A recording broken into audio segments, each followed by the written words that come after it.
Hello everyone, स्वागत है आप सभी का अपने यूट्यूब चैनल बिहेवियर एजुकेशन उपकार की क्लास में। जुड़ जाइए, एक सकारात्मक ऊर्जा के साथ कॉपी कलम उठा लेना है और मेरे साथ नोट्स बनाते हुए चलना है। आगामी उत्तराखंड की परीक्षाओं से महत्वपूर्ण श्रृंखलाएं चल रहा है, ठीक है। दरोगा भाग 5 हिंदी का चल रहा है, ठीक है, जिसमें हिंदी कितने नंबर का, पूरा 100 नंबर का हिंदी करने वाले हैं। इस बार वर्दी आपके सीने में होगी, बस जुड़ना है। अगर आपको 100 नंबर चाहिए तो हिंदी वाली क्लास आपको क्या कर लेनी है, संलग्न कर लेनी है। व्याख्या भी करेंगे, ट्रिकी वे में भी समझाएंगे और उससे संदर्भित हम एमसीक्यूज भी लगाते हैं कि आपने क्या सीखा, कितना सीखा, ठीक है। देखो, हिंदी व्याकरण का रोज आपके लिए एक एक क्लास होती है। वहीं उत्तराखंड के इतिहास के बारे में भी हमने 4 बड़ी वीडियो डाली हुई है, ठीक है। कल आपके लिए, परसों आपके लिए महामैराथन होगी, किसकी, एक उत्तराखंड से महत्वपूर्ण टॉपिक आपके लिए लेके आऊँगा, जिसमें उत्तराखंड से संदर्भित आपसे 1 या 2 नंबर आपके वहाँ से बनेंगे। उसके बारे में हम परिचर्चा कर लेंगे, क्योंकि उत्तराखंड का इतिहास तो हम पूरा पढ़ चुके हैं, ठीक है। उत्तराखंड का इतिहास हमने कहा, चंद पवार से लेके, ठीक है, गोरखा ब्रिटिश कैसे आए, कैसे उत्तराखंड एक अलग राज्य की मांग करने लगी और उन्हें एक अलग राज्य मिला, ठीक है। कैसे उत्तराखंड से उत्तरांचल से उत्तराखंड बना, इन सभी के बारे में हमने परिचर्चाएं की हैं, ठीक है। उसके बाद हमने क्या पढ़ा, हिंदी की, क्योंकि हिंदी पूरे 100 नंबर आपकी यहाँ से कवर होने वाली है, तो हिंदी की हमने महत्वपूर्ण श्रृंखलाएं प्रारंभ की है, ठीक है। अरिहंत के भी आपको वेरीफाइड बताए हुए हैं, परीक्षावाणी के भी हैं, लूसेंट के भी हैं, ठीक है, और एनसीईआरटी सभी का मिक्स वेज हम आपको बता रहे हैं, ठीक है। आज हम परिचर्चा करेंगे विराम के बारे में, ठीक है। कल हमने किसके बारे में, वर्णों के बारे में परिचर्चा की थी, जो इससे वाली पहली वीडियो थी। आज हम विराम चिन्ह के बारे में बात करेंगे और इससे महत्वपूर्ण एमसीक्यूज लगाएंगे। विराम क्या होता है, विराम से तो आपको पता चल रहा है, विराम का अर्थ क्या होता है, आराम करना होता है या ठहराव होता है, ठीक है। जब आप चलते चलते थक जाते हैं, ठीक है, जब आप पढ़ते पढ़ते थक जाते हो, ठीक है, तो क्या कर लेते हो, बीच में थोड़ा सा आराम कर लेते हैं। कुछ बच्चे क्या कर लेते हैं, फोन चला लेते हैं, कुछ बच्चे चाय पी लेते हैं, कुछ बच्चे घूमने चले जाते हैं, ठीक है। वैसे ही जब हम हिंदी पढ़ते हैं तो हिंदी में क्या होता है, देखो, विराम का अर्थ ही ठहराव होता है, ठीक है, कि एक शब्द या एक वाक्य, ठीक है, उसके बाद क्या करते हैं, इसमें रुकते हैं, तो रुकने के स्थान पर क्या लगता है, विराम लगता है, ठीक है। कहीं अल्प विराम लगता है, तो कहीं अर्ध विराम लगता है, तो कहीं पूर्ण विराम लगता है, तो कहीं प्रश्न चिन्ह लग जाता है, ठीक है। कहीं योजक चिन्ह भी लग जाते हैं, कहीं आश्चर्य चिन्ह लग जाते हैं, कहीं निर्देशक चिन्ह लगते हैं, तो इसे ही हम क्या बोलते हैं, विराम कहते हैं, ठीक है। देखो, विराम का अर्थ क्या होता है, ठहराव या रुकना होता है, ठीक है। जिस तरह हम काम करते हैं, समय के बीच बीच में रुकते हैं फिर आगे बढ़ते हैं, वैसे ही लेखन में विराम की आवश्यकता होती है, अथवा पाठक के मनोविज्ञान को ध्यान में रखते हुए भाषा में विराम की क्या होती है, आवश्यकता होती है, ठीक है। देखो, अब कौन है, आते हैं श्री कामता प्रसाद गुरुजी, नाम याद रखना, कौन, श्री कामता प्रसाद गुरुजी ने विराम चिन्हों को अंग्रेजी से लिया है। अब देखो, पढ़ तो रहे हैं हिंदी, ठीक है, लेकिन अब कौन आ जाते हैं, हमारे कामता प्रसाद गुरुजी आ जाते हैं, जो विराम चिन्हों को कहाँ से, अंग्रेजी से उधार ले लेते हैं, अंग्रेजी से क्या कर लेते हैं, छीनते हैं, हिंदी में लेके आते हैं, ठीक है। वे पूर्ण विराम को छोड़कर शेष सभी विराम चिन्हों को अंग्रेजी से संबंध करते हैं। देखो, पूर्ण विराम को छोड़कर, ठीक है, पूर्ण विराम को छोड़कर जितने भी चिन्ह हैं हमारे विराम, वो क्या है, सभी से अंग्रेजी से संबंधित है, ठीक है। तो ठीक है, तो पूर्ण विराम का चिन्ह कैसा होता है, तो ये आपका पूर्ण विराम है, ठीक है, ये आपका क्या होता है, पूर्ण विराम का चिन्ह है, ठीक है। तो इसे छोड़कर सभी जितने भी विराम चिन्ह हैं उनका संबंध किससे है, अंग्रेजी से है, ठीक है। देखो, विराम चिन्ह को ध्यान में रख लेना है, वहां पे दे देगा आपको कि ये कौन सा चिन्ह है, निम्नलिखित में से इसमें किस चिन्ह का प्रयोग हुआ है, ठीक है। देखो, श्री कामता प्रसाद गुरुजी ने कितने विराम चिन्ह, 20 बताए हैं, ठीक है, 20 बताए हैं, तो इन 20 विराम चिन्हों के बारे में परिचर्चा कर लेते हैं, ठीक है। देखो, अल्प विराम का चिन्ह आपको पता है, ठीक है, बचपन से आप हिंदी पढ़ रहे हैं तो अल्प विराम लगाना आपको आता है, ये अल्प विराम है, ठीक है। अर्ध विराम, देखो, एक बिंदी और एक क्या होता है, डॉट होता है, ये अर्ध विराम हो गया, ठीक है। पूर्ण विराम, ये आपका पूर्ण विराम हो गया, ठीक है। अगर प्रश्न चिन्ह करूं तो राम खाना खा रहा है, ठीक है, राम कहाँ जा रहा है, ठीक है, प्रश्न विराम, ठीक है। आश्चर्य चिन्ह, ठीक है, ओ आज तुम्हारी शादी थी, ये क्या है, आश्चर्य विराम, ठीक है। ओ तुम्हारा एग्जाम क्लियर हो गया, तो ये क्या है, आश्चर्य विराम जिसे क्या विस्मयादि चिन्ह भी बोलते हैं, जिसे क्या विस्मयादि चिन्ह भी, विस्मय हो रहा है, आश्चर्य हो रहा है, ओ अरे, ठीक है, तो ये क्या है आपका आश्चर्य चिन्ह है। ठीक है, निर्देशक चिन्ह डैश होता है। ठीक है, संयोजक चिन्ह भी बोलते हैं, जैसे माता पिता। ठीक है, माता पिता के बीच में कौन सा चिन्ह लगेगा मुझे बता दो। ठीक है, भाई बहन हो गया। ठीक है, राम सीता हो गया। ठीक है, आना जाना हो गया। ठीक है, तो ये संयोजक चिन्ह है। ठीक है, जिसे क्या सामासिक चिन्ह भी कहते हैं। कोष्टक आपको पता है। ठीक है, कोष्टक के चिन्ह आप जानते ही हैं। ठीक है, गणित पढ़ते ही हैं तो कोष्टक आपको पता ही है कि कहाँ बड़ा कोष्टक, कहाँ मंझला कोष्टक, कहाँ छोटा कोष्टक लगता है। ठीक है, अवतरण चिन्ह ये आपके क्या होते हैं, अवतरण चिन्ह या इसे क्या बोलते हैं, उद्धरण चिन्ह बोलते हैं। ठीक है, किसी चीज़ को अगर आप हूबहू ऐसे जानते हैं कि राम की पत्नी सीता थी। ठीक है, राम की पत्नी सीता थी, तो कौन सा चिन्ह इन दोनों के बीच में आपको लगाना है। ठीक है, जब आपको पीछे वीडियो देखेंगे मेरे ना, तो वहीं आपको समझ में आएगा कहाँ किस विराम का प्रयोग होता है। बाकी अभी बताते हुए चलते हैं। ठीक है, उप विराम जिसे अपूर्ण विराम कहते हैं। ठीक है, ये आपका उप विराम या अपूर्ण विराम है। इसे श्री का गुरु जी ने क्या बताया, कौन गुरु, कामता प्रसाद गुरु जी ने विसर्ग के समकक्ष बताया है। ठीक है, विसर्ग के समकक्ष बताया है, किसे, उप विराम या पूर्ण विराम को। ठीक है, देखो विवरण चिन्ह जैसे आप लिखते हो। ठीक है, आपको मैंने निबंध दिया किसके बारे में, उत्तराखंड आयोग के बारे में मैंने आपको निबंध लिखने को दिया, तो आप क्या लिखोगे, उत्तराखंड आयोग, ऊपर से क्या डालोगे, हेडिंग डालोगे उत्तराखंड आयोग, उसके बाद प्रस्तावना डालोगे। तो प्रस्तावना के बाद आप क्या प्रस्तावना लिखोगे, प्रस्तावना, ऐसे प्रस्तावना लिखोगे। उसके बाद आप क्या करते हो, तो विवरण चिन्ह लगा के अब प्रस्तावना के बारे में लिखोगे। ठीक है, क्या क्या आप प्रस्तावना उसके बारे में। ठीक है, उसके बाद देखो पुनरुक्ति सूचक चिन्ह, पुनरुक्ति सूचक चिन्ह ये आपके क्या है, पुनरुक्ति रूपक चिन्ह है। ठीक है, लाघव चिन्ह याद रखना, लाघव चिन्ह। ठीक है, उसके बाद लोभ चिन्ह आपके, ये आपके लोभ चिन्ह है। ठीक है, पाद चिन्ह हो गया, दीर्घ उच्चारण चिन्ह। ठीक है, दीर्घ उच्चारण चिन्ह हो गया, पाद बिंदु हो गया, हंस पद कभी कभी पूछा जाता है। ठीक है, ये आपसे पूछता है हंस पद, ये क्या है, हंस पद, जहाँ पे त्रुटि होती है वहाँ पे इसका प्रयोग किया जाता है क्या, बताना मुझे, हंस पद का प्रयोग कहाँ किया जाता है, कमेंट में बताएंगे। ठीक है, टीका सूचक का चिन्ह आप याद रख लेना, ये आपका क्या है, टीका सूचक चिन्ह है। वहीं पे देखो नेक्स्ट आपका क्या है, तुल्यता सूचक है, ये आपका बराबर बोलते हो जिसे तुल्यता सूचक है। ठीक है, ये क्या है, तुल्यता सूचक है। और समाप्ति सूचक, ठीक है, जब लिखने के बाद क्या हो जाता है हमारा, समाप्त हो जाता है, वहाँ पे समाप्ति सूचक होता है। ठीक है, जो आप एग्जाम पेपर देखेंगे ना उसके नीचे आप इसे देख सकते हो। ठीक है, जो आपने एग्जाम दिए होंगे उन पेपरों के नीचे जब जहाँ पे लिखना क्या हो जाता है, लिखने की शैली जहाँ पे समाप्त हो जाती है तो वहाँ पे समाप्ति सूचक लगे होते हैं। ठीक है, वहाँ पे समाप्ति सूचक लगे होते हैं। ठीक है, तो ये आपको कितने 20 महत्वपूर्ण विराम चिन्ह बता दिया। विराम चिन्ह का, विराम का अर्थ क्या होता है, ठहराव होता है। ठीक है, कामता प्रसाद गुरुजी ने कितनी संख्या बताई, 20 बताई। पूर्ण विराम को छोड़कर सभी किससे लिए गए हैं, अंग्रेजी से लिए गए हैं। अल्प विराम का चिन्ह इंपोर्टेंट है, अर्ध विराम का चिन्ह इंपोर्टेंट है। हंस पद किस विराम का और कौन सा नाम है, त्रुटि विराम है। ठीक है, जैसे ये मैंने बताया था कि हंस पद को ही क्या बोलते हैं, त्रुटि विराम बोलते हैं। ठीक है, लिखने में गलती हो गई। ठीक है, जैसे मैंने लिखा राम खाना, खाना के बाद मैंने लिख दिया है। ठीक है, राम खाना है, तो ये क्या होगा, गलत वाक्य हो गया।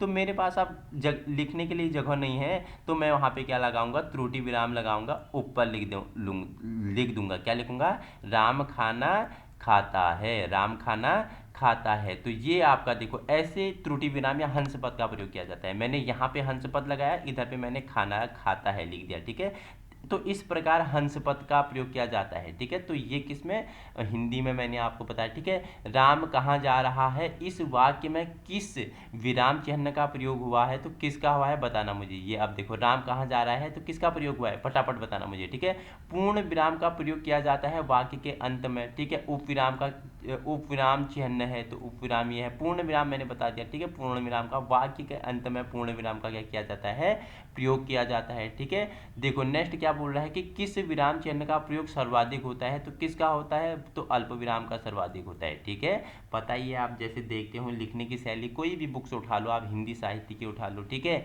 हिंदी जिसमें कहानियां हैं उसकी उठा लो। ठीक है, कि जिसमें लेखन शैली अधिक साहित्य के रूप में हुई है, तो वहाँ आपको इन चीज़ों को देखने के लिए क्या मिलेगा, अधिक मिलेगा। ठीक है। उद्धरण चिन्ह का प्रयोग कब किया जाता है? जब किसी कथन का ज्यों का त्यों लिखा जाता है। जब किसी कथन को ज्यों का त्यों लिखा जाता है, जैसे परिभाषा लिख दिया आपने, मैंने बताया कि कोई परिभाषा आप लिख रहे हो, जैसे ठीक है लोकतंत्र की परिभाषा, जैसे क्या बोला था अब्राहम लिंकन ने, बताओ मुझे क्या बोला था अब्राहम, जनता का, जनता के लिए, जनता के द्वारा, ठीक है। जनता का शासन ही क्या कहलाता है? लोकतंत्र कहलाता है। तो हूबहू मैंने किसके शब्दों को लिखा? मैंने अब्राहम लिंकन के शब्दों को लिखा, ऐसा है। तो मैंने अब्राहम लिंकन के शब्दों को लिखा, तो इसे हम इसमें किसका प्रयोग करेंगे? तो उद्धरण चिन्ह का प्रयोग करेंगे, ठीक है। अब आगे देखो, चर्चा परिचर्चा करते हैं। संक्षिप्त रूप दिखाने के लिए प्रयोग किया जाता है, संकेत के लिए प्रयोग किया जाता है, ठीक है। रात्रि निशा में रिक्त स्थान के उचित चिन्ह का प्रयोग किया जाता है। लोप निर्देश आपको बता दिया का प्रयोग कहाँ किया जाता है, ठीक है। जो लोप निर्देश है इसका प्रयोग कहाँ किया जाता है? जब पूर्ण बात की पुनरुक्ति करनी हो, तो वहाँ किस चिन्ह, वहाँ लोप निर्देश का प्रयोग किया जाता है, ठीक है। इतना आप समझ गए हैं। विराम चिन्हों के बारे में बता दिया है, विराम क्या है, कौन सा चिन्ह का कहाँ पे प्रयोग होता है, ठीक है। हंस पद को और किस नाम से जाना जाता है, इसका प्रयोग कहाँ होता है, ठीक है। मैंने उद्धरण चिन्ह बता दिया, अल्प विराम, पूर्ण विराम, ठीक है, लाघव चिन्ह हो गए, विवरण चिन्ह हो गए, पाद बिंदु हो गए, टीका सूचक हो गए, कोष्टक हो गए, उप विराम, अपूर्ण विराम, ठीक है, प्रश्नवाचक। तो ये चिन्हों के बारे में चर्चा परिचर्चा की हमने, ठीक है। तो इतना आप समझ गए हैं। तो अब हम लगा लेते हैं क्या इनसे संबंधित क्या प्रश्नकोश, ठीक है। अब प्रश्नों के बारे में लगाते हैं। हिंदी वर्णमाला में ऊष्म व्यंजन कौन से हैं, ठीक है। पहले, इससे पहले का जो भाग बताया था, मैंने बोला था कि विराम चिन्ह भी बताऊंगा, उसके साथ दोनों के प्रश्न एक साथ लगा दूंगा, ठीक है, क्योंकि वीडियो अधिक बन जाती है, तो दोनों के प्रश्न आपके साथ एक साथ लगाऊंगा, ठीक है। आपको दूसरी वीडियो देखने की जरूरत नहीं पड़ेगी, इधर से बाहर जाने की जरूरत नहीं पड़ेगी, ठीक है। हिंदी वर्णमाला में मैंने ऊष्म व्यंजन पूछा था, ठीक है। जिन शब्दों या वर्णों को बोलने में मुख से गर्मी का आभास होता है, हाथ अपने होंठों के सामने रखना है, बोलना है सौ, शौ, सौ, हो, तो इनको बोलने में गर्मी उत्पन्न होगी, तो ये क्या है? ऊष्म व्यंजन है, ठीक है। तो, थो, दो, धो, ये क्या है? दंत व्यंजन है, ठीक है। और मुझे बता दो क्या है? टो, ठो, डो, ढो, ये कौन से व्यंजन है? और चौ, छो, जो, जो, ये दो ऑप्शन आप मुझे बताएंगे, ठीक है। ये तो ऊष्म है, ठीक है, और ये आपके क्या है? दंत हैं, ठीक है। तो सी ऑप्शन और डी ऑप्शन बताओ मुझे फटाफट, ठीक है। तो जो चौ, छौ, जौ, झौ है, ये क्या है? तालु है, ठीक है, ये तालु है, ये तालु, याद रखना, इन्हें तालु बोलेंगे। और तो, थौ, इन्हें दंत बोलेंगे। और शौ, सौ, सौ हो, इन्हें ऊष्म बोलेंगे। जो ऑप्शन सी है, तो ऑप्शन सी वाले को क्या बोलेंगे? बता दो मुझे फटाफट। जो टो, ठो, डो, ढो है, ऑप्शन सी वालों को क्या बोलेंगे? तो ये किसके अंतर्गत आ जाते हैं? ये मूर्धा के अंतर्गत आ जाते हैं, ठीक है। टो, ठो, डो, ढो, ये किसके अंतर्गत आते हैं? मूर्धा के अंतर्गत आ जाते हैं। चारों ऑप्शन हमने डिफाइन कर दिए हैं। पूछ क्या रहा है? हिंदी वर्णमाला में ऊष्म व्यंजन कौन से होते हैं? तो सौ, शौ, सौ हो, आपका क्या हो जाएगा? राइट आंसर हो जाएगा, ठीक है। क्वेश्चन नेक्स्ट है, हिंदी के जिन वर्णों का उच्चारण करते समय केवल श्वास का प्रयोग किया जाता है, उन वर्णों को क्या कहते हैं? उन्हें क्या बोलते हैं? अघोष बोलते हैं, ठीक है। मैंने क्या समझाया था आपको? बताओ मुझे, अघोष क्या बताया था? कि वर्णमाला का प्रथम द्वितीय, ठीक है, प्रथम और द्वितीय क वर्ण और ख वर्ण को क्या बोलते हैं? अघोष बोलते हैं, ठीक है। और मैंने सघोष या घोष किसे बताया था? वर्णमाला का तीसरा, चौथा, पांचवा, ठीक है। वर्णमाला का तीसरा, चौथा, पांचवा क्या हो जाते हैं? आपके घोष या सघोष हो जाते हैं। और प्रत्येक अंतस्थ व्यंजन भी क्या किस में आ जाते हैं? घोष या सघोष में, ठीक है। वर्णमाला का तीसरा, चौथा, पांचवा, मतलब गौ वर्ण हो गया, घौ वर्ण हो गया, अंगौ वर्ण हो गया, ठीक है। उसके साथ प्रत्येक अंतस्थ व्यंजन य, रो, लो, वो हो गया, ये किस में आ जाते हैं? ये आपके घोष और सघोष में आ जाते हैं। और अघोष में मैंने क्या बताया था? पहला और दूसरा अघोष बताया था, जिसमें क्या आ जाता है? आपका क वर्ण और ख वर्ण आ जाता है। तो ये घोष और अघोष के बारे में बताया था। और देखो अपवाद कहाँ होता है, ठीक है। जैसे मैंने क्या बताया आपको? मैंने घोष बताया, सघोष बताया, ठीक है। वैसे ही अपवाद कहाँ बनता है? अघोष के मैंने कहाँ पे बताया? अपवाद कहाँ बनता है? जैसे पहला वर्ण क और ख तो होते ही हैं, उसके साथ क्या हो जाता है आपका? शौ, सौ, सौ, ऊष्म व्यंजन होता है ह को छोड़कर, ठीक है। ह को छोड़ देंगे, ऊष्म व्यंजन में किस में आ जाते हैं? अघोष में आ जाते हैं, ठीक है। य, र, ल, व व्यंजन को कहते हैं, क्या कहते हैं? ऊष्म व्यंजन कहते हैं। मैंने नहीं सॉरी, इन्हें बोलते हैं अंतस्थ व्यंजन बोलते हैं, ठीक है। अंतस्थ व्यंजन बोलते हैं। य, र, ल, व को क्या बोलते हैं? अंतस्थ व्यंजन कहते हैं। ऊष्म व्यंजन किसे कहते हैं? मैंने बताया था किसे बोलते हैं ऊष्म व्यंजन? सौ स्यो सौ हो, हवा गर्मी महसूस होती है। स्पर्शी व्यंजन मैंने बताया था क से लेके म तक आपके क्या स्पर्शी व्यंजन होते हैं, 25 इनकी संख्या होती है। ठीक है, तो ऑप्शन इसका क्या हो जाएगा, य और लो वो आपके क्या हो जाएंगे, अंतस्थ व्यंजन हो जाएंगे। ठीक है, क्वेश्चन नेक्स्ट पढ़ के बताइए और लगाइए फटाफट। क्वेश्चन नेक्स्ट क्या बोल रहा है, क्वेश्चन नंबर चौथा क्या बोल रहा है आपके लिए। बोल रहा है कि निम्नलिखित में ओष्ठ ध्वनि है, तो बताना है ओष्ठ ध्वनि। आपको 4 ऑप्शन है, ल, र, स, प। मैंने आपके लिए उत्तर में लगाया है, तो ऑप्शन डी आपका क्या हो जाएगा, राइट आंसर हो जाएगा। ठीक है, राइट आंसर क्या हो जाएगा आपका, डी हो जाएगा। ठीक है, वोवल को हिंदी में क्या कहते हैं, तो क्या कहते हैं, स्वर कहते हैं। ठीक है, जिन शब्दों के अंत में अ आता है उन्हें क्या बोलते हैं, उन्हें क्या बोलते हैं, अकारांत बोलते हैं। ठीक है, इन्हें मैं आपको अकारांत शब्द के बारे में आगे बता दूंगा, इसकी एक अलग वीडियो लेके आऊंगा। ठीक है, निम्नलिखित में से कौन सा घोष वर्ण है, तो कौन सा है, ऑप्शन सी आपका म आपका क्या है, घोष वर्ण है। ठीक है, कौन स्वर नहीं है, तो ब क्या स्वर है क्या, ये तो व्यंजन है। ठीक है, देखते ही आपको पता है कि व्यंजन है, अ, ए और उ क्या है, स्वर है। ठीक है, निम्नलिखित में से कौन सा वर्ण घोष है, बताया है, तो कौन सा है घोष वर्ण, उत्तर बताओ मुझे, ऑप्शन सी घोष हो जाएगा आपका। ठीक है, घोष किसे बोलते हैं, मैंने बताया था वर्णमाला का तीसरा चौथा पांचवा वर्ण और प्रत्येक आपका अंतस्थ व्यंजन, य रो लो वो और हो, य रो लो वो और हो, उसमें व्यंजन अपवाद हो जाता है, हो किसके साथ आ जाता है, यहाँ घोष के साथ आ जाता है। ठीक है, भाषा की सबसे छोटी इकाई किसे कहते हैं, तो किसे कहते हैं, वर्ण या अक्षर को भाषा की सबसे छोटी इकाई कहते हैं। ठीक है, वर्णमाला किसे कहते हैं, तो किसे कहते हैं, वर्णों का समूह। ठीक है, व्यवस्थित वर्ण समूह को क्या बोलते हैं, वर्णमाला कहते हैं। ठीक है,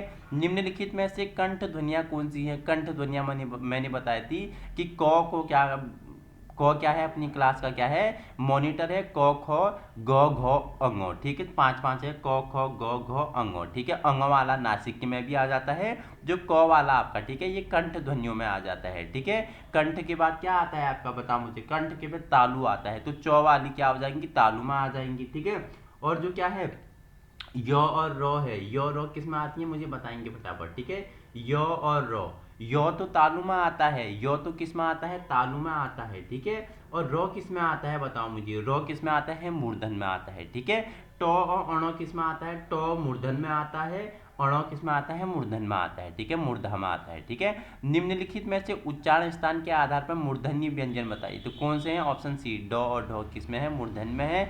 निम्नलिखित में से अल्प प्राण वर्ण कौन से हैं, तो अल्प प्राण वर्ण पूछेगा तो ऑप्शन बी। ठीक है, अल्प प्राण कम हवा। ठीक है, क और ग, ठीक है, क्या है, अल्प प्राण है। ठीक है, निम्नलिखित में से नवीन विकसित ध्वनियाँ कौन सी हैं, तो कौन सी हैं, ख और ग क्या है, नवीन विकसित ध्वनियाँ हैं। ठीक है, क्वेश्चन नंबर आपके लिए 16 है। देखो, निम्नलिखित में से एक वर्ण व्यंजन नहीं है, तो वर्ण व्यंजन क्या नहीं है, एक ऊ नहीं है, ये क्या है, स्वर है। ठीक है, वर्ण व्यंजन र हो गया, ख हो गया, य आपके क्या है, वर्ण व्यंजन है। इंटेंस एग्जाम 2003 में पूछा गया है। ठीक है, बीएड का। निम्नलिखित में से कौन सी ध्वनि ओष्ठ नहीं है, तो ऑप्शन डी। ठीक है, अभी मैं अब यहाँ पे मैं डिफाइन नहीं करूंगा, मैंने पहले ही बहुत सारी बता दिया, अल्पप्राण, महाप्राण, घोष, अघोष। ठीक है, कंठ, तालु, मूर्धा, ओष्ठ, दंत, ये सब कुछ बता दिया है, अब डिफाइन नहीं करूंगा। आपको टेबल बना लेना है, और जैसे ही मैं प्रश्न पूछूं तो टेबल में आपको फटाफट देख लेना है, 5 5 का समूह बनाना है कि कौन सी ध्वनि कंठ में आती है, कौन सी तालु में आती है, कौन सी मूर्धा, कौन सी दंत, कौन सी ओष्ठ में आती है। ठीक है, हिंदी भाषा में मूलतः वर्णों की संख्या कितनी है, तो कितनी है, ऑप्शन सी 52 है, मैंने बताया था। ठीक है, 41 + 11 संख्या मैंने आपको यहाँ मैथ से भी सिखाया था कि कैसे 52 बना, 41 क्या है, ठीक है, 11 क्या है, ठीक है, 25 + 2 वो भी मैंने आपको समझाया था। ठीक है, निम्नलिखित में से नासिक की व्यंजन कौन सा है, नासिक की व्यंजन, ऑप्शन बी आपका क्या है, यौ हो जाएगा। ठीक है, जो अंतिम था। ठीक है, देखो मैंने बताया था कि क हो गया, ठीक है, क ख ग घ अंगो। ठीक है, जो 5 5 का वर्ण बना है, जो अंतिम वाले वर्ण यहाँ के हो जाते हैं, ये किस में आ जाके नासिक में आ जाते हैं। ठीक है, आपसे पूछा कि ए या आई वर्ण क्या कहलाते हैं, क्या कहलाते हैं, कंठ तालव्य भी कहलाते हैं। इंपोर्टेंट है, स्टार लगा लेना। ठीक है, निम्नलिखित में से किसे हिंदी की मानक वर्णमाला का स्थान दिया गया है, तो किसे दिया गया है, ऑप्शन सी श्री को दिया गया है। ठीक है, निम्नलिखित शब्दों में से किस शब्द के द्वित्व व्यंजन है, किस शब्द में द्वित्व व्यंजन है, ऑप्शन सी दिल्ली में क्या है, द्वित्व व्यंजन है। ठीक है, आइए आगे चर्चा कर लेते हैं। क्वेश्चन नंबर 23 है आपके लिए, सौ, श्यो, सौ, हो कौन से व्यंजन है, अरे पहले ही बता दिया। ठीक है, स्पर्शी व्यंजन नहीं है, प्रकम्पनी व्यंजन नहीं है, ठीक है, स्पर्शी भी नहीं है, ऊष्म संघर्षी व्यंजन है क्या, ऑप्शन डी आपका क्या हो जाएगा, राइट आंसर हो जाएगा। ठीक है, क्वेश्चन नंबर 24 है, श ध्वनि किस स्वर के अंतर्गत आती है, तो श किसमें, संयुक्त वर्ण में आती है। ठीक है, श किसमें आती है, संयुक्त वर्ण में आती है, बताए हैं 4 आते हैं, कौन कौन से आते हैं कमेंट करेंगे मुझे। ठीक है, क्वेश्चन नेक्स्ट है, हिंदी शब्दकोश में श का क्रम किस वर्ण के बाद आता है, तो किसके बाद, क के बाद आपका क्या आता है, श का क्रम आता है।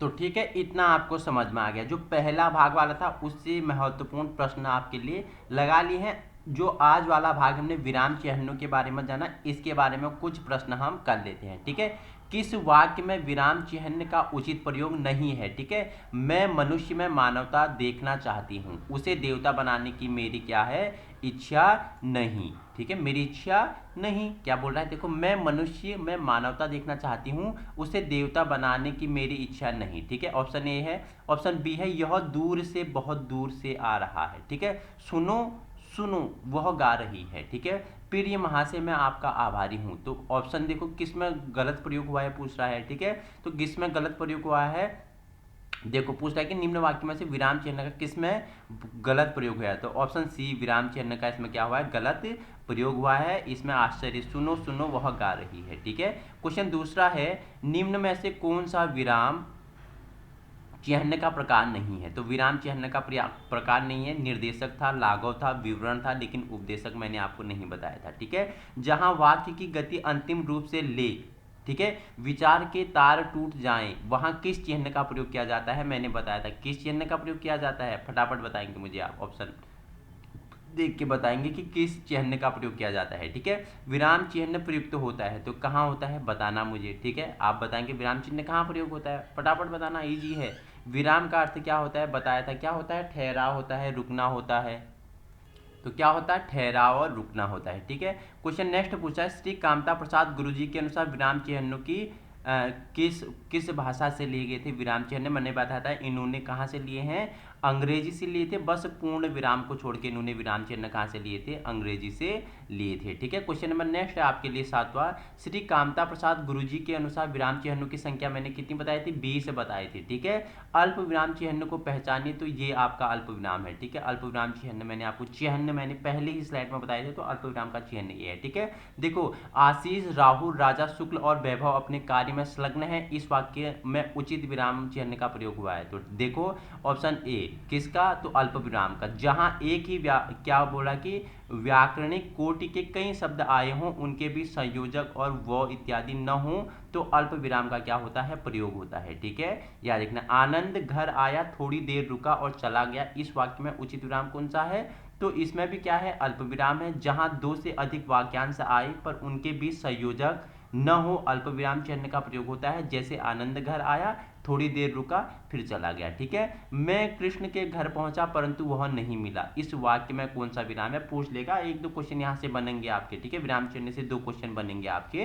तो इसमें किस, देखो, वाक्य में प्रयुक्त होने वाले अव्यय, किंतु, परंतु, पर, लेकिन भी आदि के पहले अल्प विराम लगता है, जैसे मैं कृष्ण के घर पहुंचा परंतु वह नहीं मिला, तो इसमें भी किसका प्रयोग हुआ है, तो अल्प विराम का प्रयोग हुआ है। ठीक है, देखो, समानाधिकरण शब्दों के मध्य में किस विराम चिन्ह का प्रयोग होता है, तो ऑप्शन बी किसका, अल्प विराम का होता है, जैसे देश के प्रधानमंत्री श्री नरेंद्र मोदी गणतंत्र दिवस के अवसर पर देश को बधाई दी। ठीक है, वाक्य में जब एक ही प्रकार के कई संज्ञाएं आए तो उनके बीच किस प्रकार का विराम होता है, तो किस में अल्प विराम उनका क्या हो जाएगा, जब वाक्य में एक ही प्रकार की अनेक संज्ञाएं आए तो उसमें किस विराम चिन्ह का, अल्प विराम चिन्ह का क्या होता है, प्रयोग होता है। ठीक है, ये देखो, छंदों में एक चरण की समाप्ति पर किस विराम चिन्ह का प्रयोग होता है, तो अल्प विराम का चिन्ह का प्रयोग होता है। जब छंदों का एक चरण की समाप्ति होती है उसके बाद किसका, अल्प विराम का प्रयोग होता है। ठीक है, राजू जो बड़ा अच्छा खिलाड़ी है, कल उसकी टांग टूट गई। अच्छा देखो, खिलाड़ी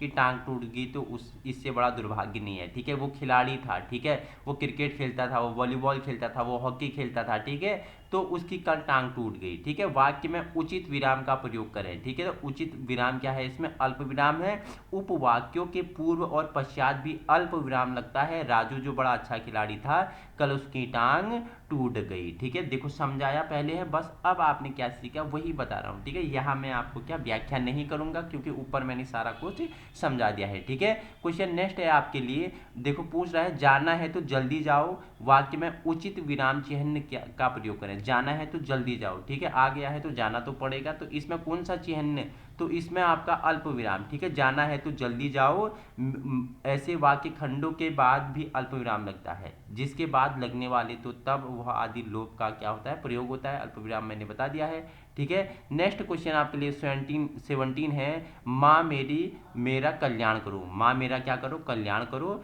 वाक्य में उचित विराम चिन्ह क्या है, तो इसमें भी आपका क्या है, अल्प विराम है। माँ मेरा कल्याण करो, ऐसे वाक्य में हाँ नहीं अच्छा तथा संबोधन कारक के अल्प विराम लगता है, इन्हें क्या बोलते हैं, अल्प विराम लगता है इन पे भी। ठीक है, क्वेश्चन नंबर 18 है आपके लिए, जब वाक्यों में एक समान अधिकरण का प्रयोग होता है तो किस विराम चिन्ह का प्रयोग होता है, तो किसका होता है, तो ऑप्शन बी अर्ध विराम चिन्ह का प्रयोग होता है। ठीक है, मिश्रित तथा संयुक्त वाक्यों में विरोध का भाव प्रकट करने के लिए किस विराम चिन्ह का प्रयोग किया जाता है, तो ऑप्शन ए किसका, अर्ध विराम चिन्ह का प्रयोग किया जाता है। ठीक है, क्वेश्चन नेक्स्ट है, करणवाचक क्रिया विशेषण में किस प्रकार का विराम चिन्ह का प्रयोग होगा, तो ऑप्शन डी इसमें भी क्या होगा, अर्ध विराम चिन्ह का प्रयोग होगा। ठीक है, क्वेश्चन नंबर 21 है आपके लिए, पूर्ण विराम का प्रयोग किया जाता है वाक्य के प्रारंभ में, मध्य में, अंत में और इनमें से कोई नहीं, तो आपको बताया था वाक्य के अंत में क्या किया जाता है, जहां वाक्य समाप्त होता है वहां पूर्ण विराम का प्रयोग किया जाता है। ठीक है, वहां क्या पूर्ण विराम का प्रयोग किया जाता है। ठीक है, किस वाक्य में पूर्ण विराम चिन्ह का प्रयोग नहीं किया गया है, वाक्य के अंत में, ठीक है, और कहानी उपन्यास लिखने में, छंद के चरणों की समाप्ति पर, ठीक है, छंदों के एक चरण की समाप्ति पर। ठीक है, तो ऑप्शन डी किसमें नहीं किया गया है, छंदों के एक चरण की समाप्ति पर क्या बताया था, अल्प विराम लगता है, मैंने बताया था। ठीक है, और पूरा जब वाक्य की समाप्त हो जाता है तो तब वहां पे क्या लगता है आपका, वहां पे पूर्ण विराम लगता है, तो यहाँ पे छंदों के एक चरण की समाप्ति के बाद अल्प विराम लगता है। ठीक है, तुम कब आओगे, इस वाक्य में उचित विराम का प्रयोग करें, तो तुम कब आओगे, ठीक है, मुझे बता देना, तुम जब भी आओगे हमसे मिलने तो मुझे बता देना, तो इसमें क्या लगा है, तो तुम कब आओगे, ऑप्शन बी प्रश्नवाचक चिन्ह है। ठीक है, आहा तुम्हें पाकर कितना आनंद आ रहा है, वाक्य में उचित विराम चिन्ह मैंने बताया था, आहा, अरे, ओ, ये किस में आते हैं, ये किस में आते हैं, विस्मयादिबोधक आश्चर्य में, मैंने आपको बताया था इनमें क्या आश्चर्य का प्रयोग होता है। ठीक है, अरे, आहा, ओ। ठीक है, कबीर वाणी के डिटेक्टर थे, कबीर वाणी के क्या थे, डिटेक्टर थे, इस वाक्य में किस विराम चिन्ह का प्रयोग हुआ है, तो उद्धरण चिन्ह का प्रयोग हुआ है। ठीक है, उद्धरण चिन्ह का क्या हुआ है, प्रयोग हुआ है। देखो ये उद्धरण चिन्ह मैंने बताया था कि वाक्य को उसी रूप में लिखाया जाए, क्या थे, कबीर वाणी के क्या थे, डिटेक्टर थे, इसमें क्या उद्धरण चिन्ह का प्रयोग हुआ है। ठीक है, संयोजक चिन्ह को किस अन्य नाम से जाना जाता था, तो किसमें मैंने बताया कि समासिक चिन्ह के नाम से भी जाना जाता है संयोजक चिन्ह को। ठीक है, भूल सुधारने अथवा शब्द में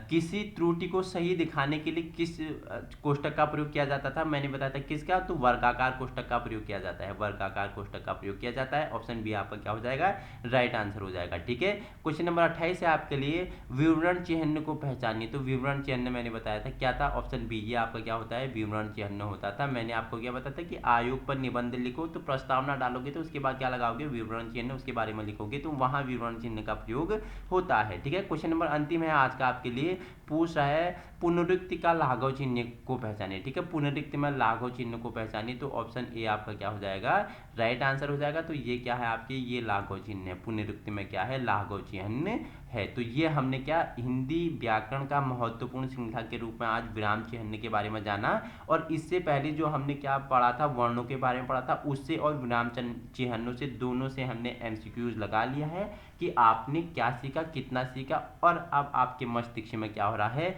हिंदी व्याकरण की एक छोटी सी क्या हो रही है, श्रृंखला बनती जा रही है। आप दिन प्रतिदिन क्या होते जा रहे हो, सहज बनते जा रहे हो, कुछ न कुछ सीखते जा रहे हो। तो ठीक है, सभी प्रकार की परीक्षाओं की वीडियो पाने के लिए, ठीक है, आप हमारे साथ जुड़ सकते हैं। ठीक है, इसमें आपने यूट्यूब चैनल बिहेवियर एजुकेशन उपकार के साथ क्या चल सकते हो, दिन प्रतिदिन धीरे धीरे ही सही लेकिन एक मजबूत स्तंभ के रूप में तैयार होने की पूरी कोशिश कर सकते हो। ठीक है, मेहनत आपकी रहेगी, मार्गदर्शन हमारा रहेगा। ठीक है, तो ये हिंदी व्याकरण एसआई और आबकारी, ठीक है, एसआई के लिए तो पूरा लड्डू सीरीज चल रही है आपके लिए, पूरे 100 नंबर आपके कहीं जाने वाले नहीं है, यहाँ से बाहर जाएंगे ही नहीं। ठीक है, वहीं उत्तराखंड के जो अन्य परीक्षाएं होती हैं जहाँ 20 नंबर 25 नंबर में आपको यहाँ से हेल्प मिलने वाली है। तो ठीक है, तो जुड़ जाइए आज ही अपने यूट्यूब चैनल बिहेवियर एजुकेशन उपकार की क्लास में। Thank you so much.